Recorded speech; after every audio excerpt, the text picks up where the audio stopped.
Anyone familiar with Billy Graham, known to my family as Daddy Bill, knows he shared his faith boldly without hesitation.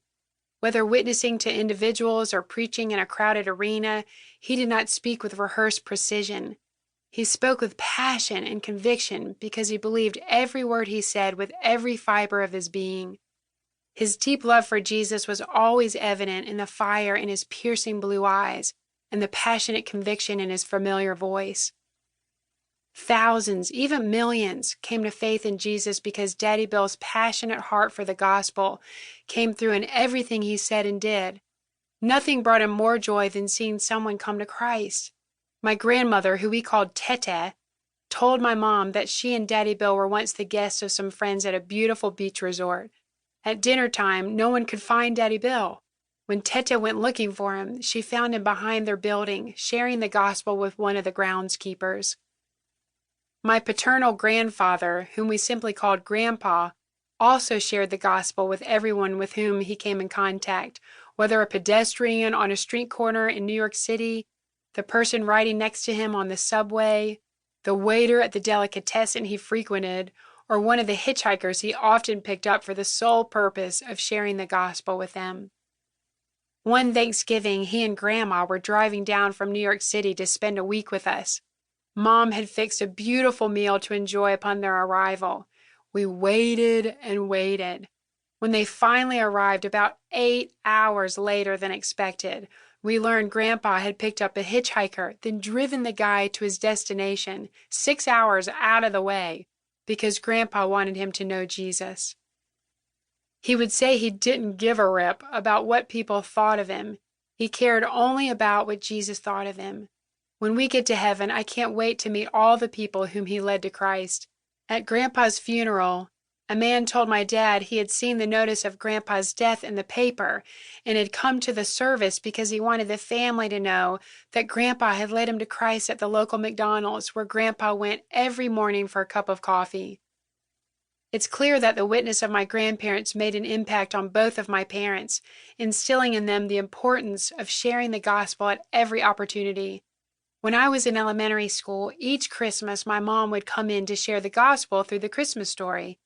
I attended a public school that did not look favorably on the Bible or any type of Christian teaching.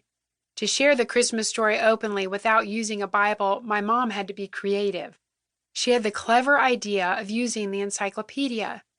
As she sat surrounded by my classmates, teachers congregated in the doorway and the principal made a show of being present.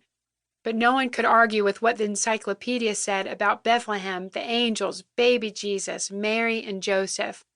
While writing this, I took a moment to look up the words Jesus, Mary, Joseph, angel, cross, forgiveness, resurrection, heaven, eternity, and peace in the dictionary. And do you know what? The same thing is true. The explanations are right there. You can share the gospel from the dictionary. Try it the next time you feel led to share the gospel and someone tells you not to read the Bible in a public setting. Just thinking about it makes me smile. The Lord has used my mom to share the gospel with many others over the years, including when she led Just Give Me Jesus revivals worldwide in large arenas. She always shared the gospel in the opening session, inviting people to come to the cross and pray with her to receive Christ. Over the years, hundreds of people streamed down to the platform. Her Friday night message on the cross is the most powerful message I have ever heard. At every revival, my mom not only focused on the audience, but also had a burden for the production crew, the guys who work behind the scenes with the lighting, the audio, and video equipment, and the stage. I remember one revival in particular that took place in the San Diego Sports Arena. The revival began Friday evening, then went on all day Saturday, which also happened to be my mom's birthday. She gave 3 60-minute messages, emceed the program, then stayed almost 2 hours after the conclusion to greet people who lined up to speak and pray with her. We had arranged to meet some special friends for her birthday dinner in La Jolla. She was to come straight to the restaurant from the arena. We waited and waited and waited. We finally went ahead and ordered our dinner. After we finished eating, Mom came in.